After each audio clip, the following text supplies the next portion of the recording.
आदरणीय अध्यक्ष महोदय, मैं इस सम्मानित सदन में पश्चिम एशिया में चल रहे संघर्ष और इसकी वजह से भारत के सामने आई चुनौतियों पर बात रखने के लिए उपस्थित हुआ हूं। इस समय पश्चिमी एशिया की हालत चिंताजनक है। बीते 2-3 हफ्तों में जयशंकर जी ने और हरदीप पुरी जी ने इस विषय पर सदन को जरूरी जानकारी दी है। अब इस संकट को 3 सप्ताह से ज्यादा हो रहा है। इसका पूरे विश्व की अर्थव्यवस्था पर, लोगों के जीवन पर बहुत ही विपरीत असर हो रहा है। इसलिए पूरी दुनिया इस संकट के जल्द से जल्द समाधान के लिए सभी पक्षों से आग्रह भी कर रही है। अध्यक्ष महोदय, भारत के सामने भी इस युद्ध ने अप्रत्याशित चुनौतियां खड़ी कर दी हैं। ये चुनौतियां आर्थिक भी हैं, नेशनल सिक्योरिटी से जुड़ी भी हैं और मानवीय भी है। युद्धरत और युद्ध से प्रभावित देशों के साथ भारत के व्यापक व्यापारिक रिश्ते हैं। जिस क्षेत्र में युद्ध हो रहा है वो दुनिया के दूसरे देशों के साथ हमारे व्यापार का भी एक महत्वपूर्ण रास्ता है। विशेष रूप से कच्चे तेल और गैस की हमारी जरूरतों का एक बड़ा हिस्सा यही क्षेत्र पूरा करता है। हमारे लिए ये रीजन एक और कारण से भी अहम है। लगभग 1 करोड़ भारतीय खाड़ी देशों में रहते हैं और वहां काम करते हैं। वहां समंदर में जो कमर्शियल शिप चलते हैं उनमें भारतीय क्रू मेंबर्स की संख्या भी बहुत अधिक है। ऐसे अलग अलग कारणों के चलते भारत की चिंताएं स्वाभाविक रूप से अधिक है।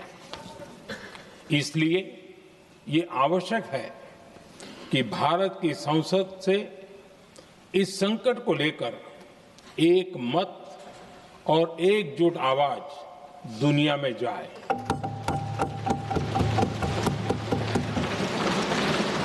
अध्यक्ष जी, जब से ये युद्ध शुरू हुआ है तब से ही प्रभावित देशों में हर भारतीय को जरूरी मदद दी जा रही है। मैंने खुद पश्चिम एशिया के ज्यादातर देशों के राष्ट्राध्यक्षों के साथ 2 राउंड फोन पर बात की है। सभी ने भारतीयों की सुरक्षा का पूरा आश्वासन दिया है। दुर्भाग्य से इस दौरान कुछ लोगों की दुखद मृत्यु हुई है और कुछ घायल हुए हैं। ऐसे मुश्किल हालात में परिवारजनों को आवश्यक मदद दी जा रही है। जो घायल है उनका बेहतर इलाज सुनिश्चित कराया जा रहा है। अध्यक्ष जी, प्रभावित देशों में हमारे जितने भी मिशन हैं वो निरंतर भारतीयों की मदद करने में जुटे हैं।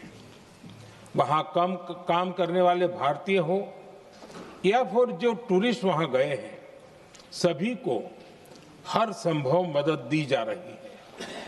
हमारे मिशन नियमित रूप से एडवाइजरी जारी कर रहे हैं। यहां भारत में और अन्य प्रभावित देशों में 24/7 कंट्रोल रूम और आपातकालीन हेल्पलाइन स्थापित की गई है। इनके माध्यम से सभी प्रभावितों को त्वरित जानकारी दी जा रही है। अध्यक्ष जी, संकट की स्थिति में देश विदेश में भारतीयों की सुरक्षा हमारी बहुत बड़ी प्राथमिकता रही है। युद्ध शुरू होने के बाद से लेकर अब तक 3,75,000 से अधिक भारतीय सुरक्षित भारत लौट चुके हैं। ईरान से ही अभी तक लगभग 1,000 भारतीय सुरक्षित वापस लौटे हैं। इनमें 700 से अधिक मेडिकल की पढ़ाई करने वाले युवा हैं। खाड़ी देशों में भारतीय स्कूलों में हजारों विद्यार्थी पढ़ते हैं। सीबीएसई ने ऐसे सभी भारतीय स्कूलों में होने वाली कक्षा 10वीं और 12वीं की निर्धारित परीक्षाओं को रद्द कर दिया है। इन बच्चों की पढ़ाई निर्बाध चलती रहे, इसके लिए सीबीएसई उचित कदम उठा रही है। यानी सरकार संवेदनशील भी है, सतर्क भी है और हर सहायता के लिए तत्पर भी है। माननीय अध्यक्ष जी, भारत में बड़ी मात्रा में कच्चा तेल, गैस और फर्टिलाइजर जैसी अनेक जरूरी चीजें हॉर्मुज स्ट्रेट के रास्ते से आती हैं। युद्ध के बाद से ही हॉर्मुज स्ट्रेट में जहाजों का आना जाना बहुत चुनौतीपूर्ण हो गया है। बावजूद इसके हमारी सरकार का ये प्रयास रहा है कि पेट्रोल, डीजल और गैस की सप्लाई बहुत ज्यादा प्रभावित न हो। देश के सामान्य परिवारों को परेशानी भी कम से कम हो, इस पर हमारा फोकस रहा है। हम सभी जानते हैं, देश अपनी जरूरत की 60% एलपीजी आयात करता है। इसकी सप्लाई में अनिश्चितता के कारण सरकार ने एलपीजी के डोमेस्टिक उपयोग को प्राथमिकता दी है। साथ ही एलपीजी के देश में ही उत्पादन को भी बढ़ाया जा रहा है। पेट्रोल, डीजल की सप्लाई पूरे देश में सुचारू रूप से होती रहे, इस पर भी लगातार काम किया गया है। अध्यक्ष जी, आज की इन परिस्थितियों में एनर्जी सिक्योरिटी को लेकर बीते एक दशक में उठाए गए कदम और भी प्रासंगिक हो गए हैं। भारत ने बीते 11 वर्षों में अपनी एनर्जी इंपोर्ट का डाइवर्सिफिकेशन किया है। पहले क्रूड ऑयल, एलएनजी, एलपीजी ऐसी एनर्जी जरूरतों के लिए 27 देशों से इंपोर्ट किया जाता था। वहीं आज भारत 41 देशों से एनर्जी इंपोर्ट करता है। अध्यक्ष जी, बीते दशक में भारत ने संकट के ऐसे ही समय के लिए कच्चे तेल के भंडारण को भी प्राथमिकता दी है।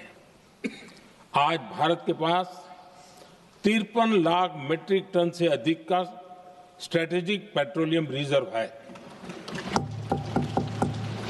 और 65 लाख मीट्रिक टन से अधिक के रिजर्व की व्यवस्था पर देश काम कर रहा है।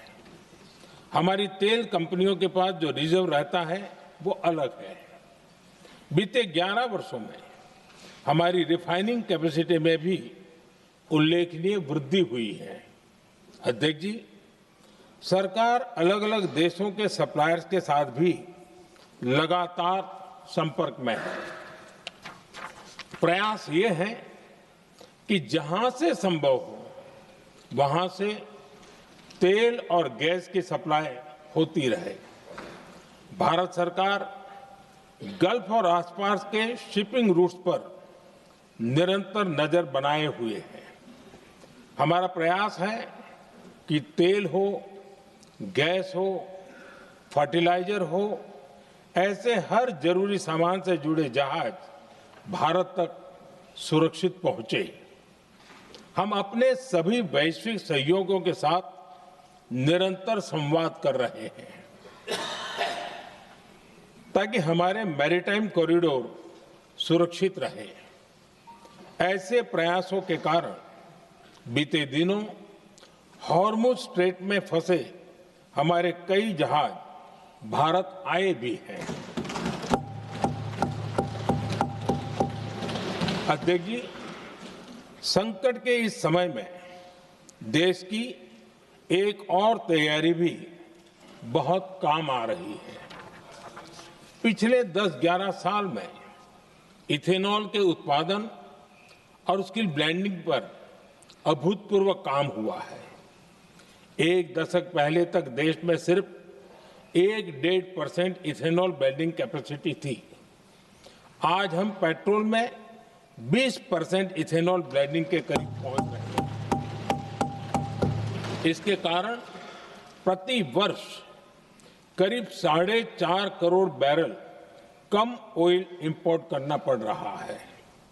ऐसे ही रेलवे के बिजलीकरण से भी बहुत बड़ा फायदा हो रहा है। अगर रेलवे का इतना बिजलीकरण न होता तो हर साल करीब 180 करोड़ लीटर डीजल अतिरिक्त लगता। ऐसे ही हमने मेट्रो का नेटवर्क बढ़ाया है। 2014 में जहां देश में मेट्रो नेटवर्क 250 किलोमीटर से भी कम था, आज ये बढ़कर करीब 1100 किलोमीटर हो गया है। हमने इलेक्ट्रिक मोबिलिटी पर बहुत अधिक बल दिया। केंद्र सरकार ने राज्यों को 15,000 इलेक्ट्रिक बसें चलाने के लिए दी हैं। आज जिस स्केल पर वैकल्पिक ईंधन पर काम हो रहा है, उससे भारत का भविष्य और सुरक्षित होगा।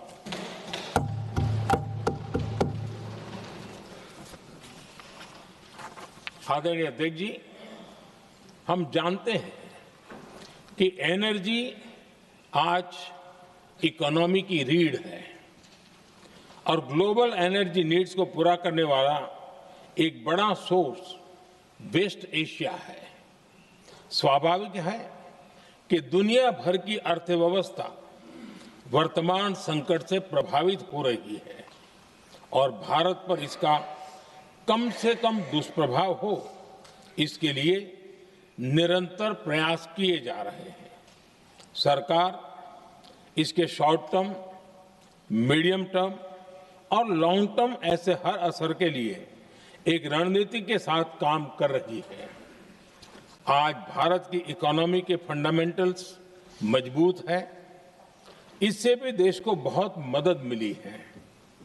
हम हर सेक्टर के स्टेक होल्डर्स के साथ चर्चा कर रहे हैं। जहां भी जरूरत है उस सेक्टर को आवश्यक सपोर्ट दिया जा रहा है। भारत सरकार ने एक इंटर मिनिस्ट्रियल ग्रुप भी बनाया है। ये ग्रुप हर रोज मिलता है और हमारे इंपोर्ट एक्सपोर्ट में आने वाली हर दिक्कत का आकलन करता है और ये ग्रुप आवश्यक समाधान पर भी निरंतर काम करता है। मुझे पूरा भरोसा है कि सरकार और इंडस्ट्री के साझा प्रयासों से हम परिस्थितियों का बेहतर सामना कर पाएंगे। माननीय अध्यक्ष जी, एक बड़ा सवाल ये है कि युद्ध का खेती पर क्या प्रभाव होगा। देश के किसानों ने हमारे अन्न के भंडार भर रखे हैं, इसलिए भारत के पास पर्याप्त खाद्यान्न है। हमारा ये भी प्रयास है कि खरीफ सीजन की ठीक से बुआई हो सके। सरकार ने बीते सालों में आपात स्थिति से निपटने के लिए खाद की पर्याप्त व्यवस्था भी की है। अतीत में भी हमारी सरकार ने दुनिया के संकटों का बोझ किसानों पर नहीं पड़ने दिया था। कोरोना और उस समय के युद्धों के दौरान उस समय भी ग्लोबल सप्लाई चेन में डिस्ट्रप्शन आ गई थी। दुनिया के बाजार में यूरिया की एक बोरी 3,000 रुपये तक पहुंच गई, लेकिन भारत के किसानों को वही बोरी 300 रुपये से भी कम कीमत में उपलब्ध कराई गई। अध्यक्ष जी, देश के किसानों को इस प्रकार के संकटों से बचाने के लिए भी बीते वर्षों में अनेक कदम उठाए गए हैं। पिछले एक दशक में देश में 6 यूरिया प्लांट शुरू किए गए हैं। इससे सालाना 76 लाख मैट्रिक टन से अधिक की यूरिया प्रोडक्शन कैपेसिटी जुड़ी है। इस दौरान डीएपी और एनपीकेएस जैसी खाद का घरेलू उत्पादन भी करीब 50 लाख मैट्रिक टन बढ़ाया गया है। इतना ही नहीं, तेल और गैस की तरह खाद के आयात को भी डाइवर्सिफाई किया गया है। ऐसे ही डीएपी और एनपीके के आयात के लिए भी हमने अपने विकल्पों को विस्तार किया है। अध्यक्ष जी, सरकार ने देश के किसानों को made in India nano urea का विकल्प भी दिया है। सरकार किसानों को प्राकृतिक खेती के लिए भी प्रोत्साहित कर रही है। पीएम कुसुम योजना के तहत किसानों को 22 लाख से ज्यादा सोलर पंप दिए गए हैं। इससे भी डीजल पर उनकी निर्भरता कम हुई है। मैं सदन के माध्यम से देश के किसानों को विश्वास दिलाता हूं कि सरकार किसानों की हर संभव मदद करती रहेगी। आदरणीय अध्यक्ष जी, युद्ध का एक बहुत बड़ा चैलेंज ये भी है कि भारत में गर्मी का मौसम शुरू हो रहा है। आने वाले समय में बढ़ती गर्मी के साथ बिजली की डिमांड बढ़ती जाएगी। फिलहाल देश के सभी पावर प्लांट्स के पर्याप्त कोल स्टॉक उपलब्ध है। भारत ने लगातार दूसरे साल 100 करोड़ टन कोयला उत्पादन करने का रिकॉर्ड बनाया है।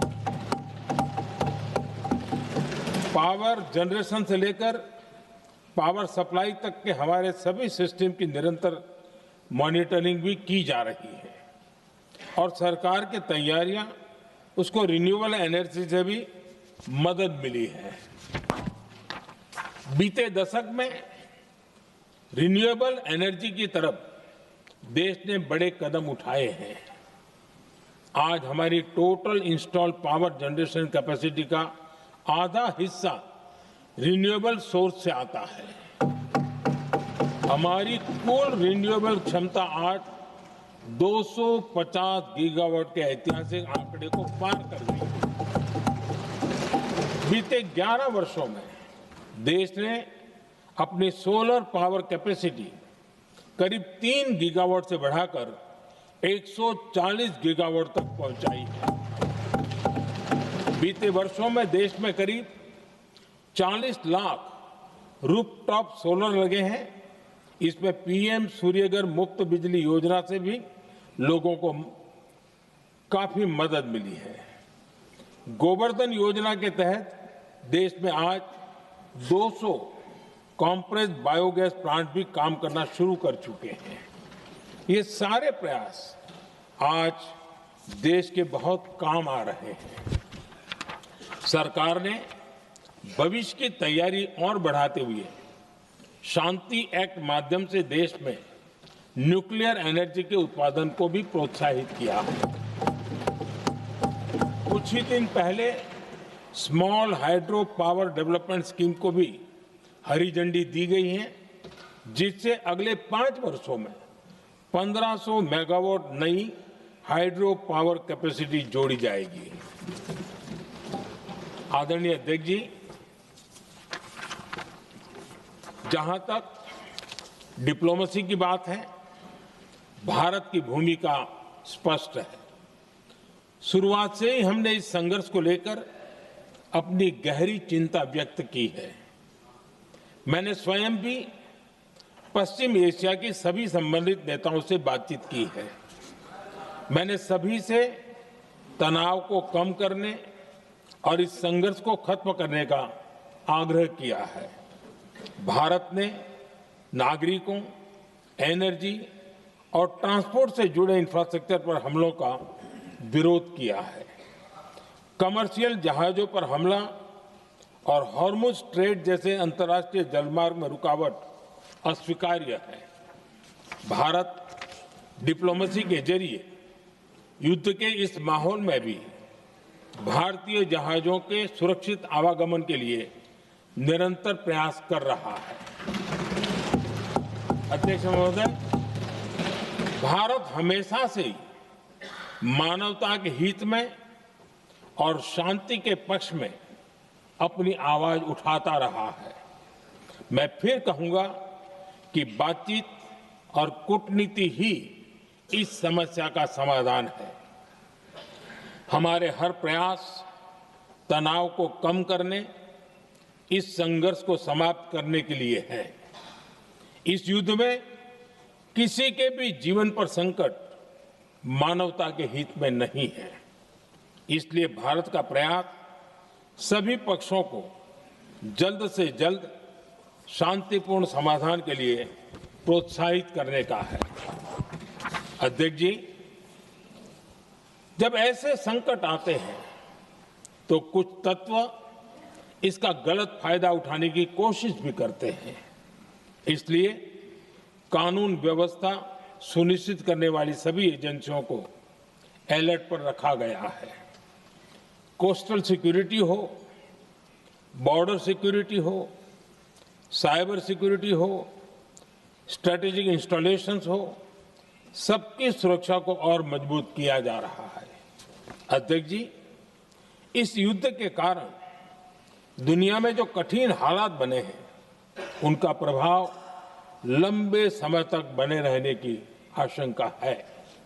इसलिए हमें तैयार रहना होगा, हमें एकजुट रहना होगा।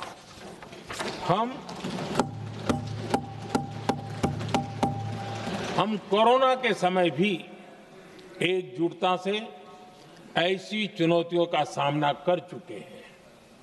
अब हमें फिर से उसी तरह तैयार रहने की आवश्यकता है। धीरज के साथ, संयम के साथ, शांत मन से हमें हर चुनौती का मुकाबला करना है और यही हमारी पहचान है, यही हमारी ताकत है।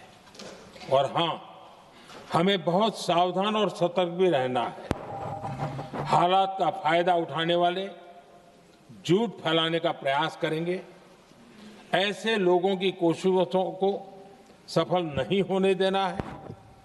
मैं देश की सभी राज्य सरकारों से भी इस सदन के माध्यम से आग्रह करूंगा, ऐसे समय में कालाबाजारी करने वाले, जमाखोरी करने वाले एक्टिव हो जाते हैं। इसके लिए कड़ी मॉनिटरिंग जरूरी है। जहां से भी ऐसी शिकायतें आती हैं, वहां त्वरित कार्रवाई होनी चाहिए। देश की हर सरकार और देश का हर नागरिक जब मिलकर चलेंगे तो हम हर चुनौती को चुनौती दे सकते हैं। इसी आग्रह के साथ मैं अपना वक्तव्य समाप्त करता हूं। बहुत बहुत धन्यवाद। माननीय सदस्यगण, जिन्हें आज अपना